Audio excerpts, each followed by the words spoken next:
Part 6. Listening to Viewpoints. You will hear a report once. It is about 3 minutes long. After the audio, 6 questions will appear. Choose the best answer for each question from the drop-down menu. Welcome to Community Focus. Today we're discussing the city's proposal to turn a section of Meadowview Park into a community garden. We have 3 local residents with us. Liam, you're part of the group that proposed this idea. Why a garden? Thanks, Maria. It's about more than just plants. It's about bringing neighbors together. A community garden would give people a chance to grow their own fresh, healthy food, which is especially important with rising grocery prices. For kids, it's a fantastic way to learn where their food comes from. And in a big city, it creates a small green space for connection. I have to disagree. Meadowview Park is one of the few places in our neighborhood with a large, open field. My grandchildren play soccer there every weekend. So many families use that space for picnics and just letting their kids run around. If you put a garden there, where do they go? We're losing a valuable recreational area for something that only benefits a small group. I see both sides. I have 2 young kids, and I like the idea of them learning about gardening.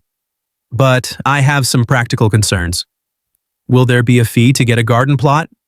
I've heard these things can be expensive. For some families, buying tools, seeds, and paying a yearly fee could be prohibitive. Is this garden really for everyone, or just for those who can afford it? That's a great question, David. We've thought a lot about that.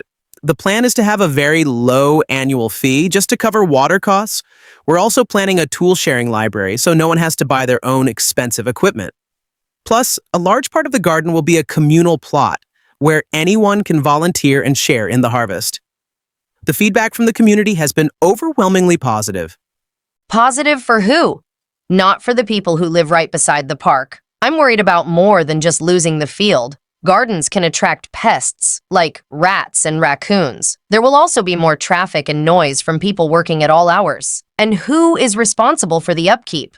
I've seen community projects start with great energy and then fail, leaving a mess for the city to clean up. We have a solid volunteer committee and a long-term plan for maintenance. We want to create a clean, safe, and sustainable project. As for pests, proper composting and garden management techniques greatly reduce those risks. We are absolutely committed to being good neighbors.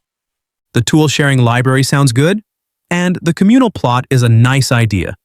But what about rules? Will there be specific hours? I work shifts, so my schedule is not always 9 to 5.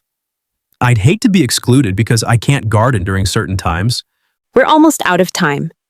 It's clear there are strong feelings and important practical questions to consider. Thank you, Liam, Brenda, and David, for sharing your perspectives on the Meadowview Park garden proposal.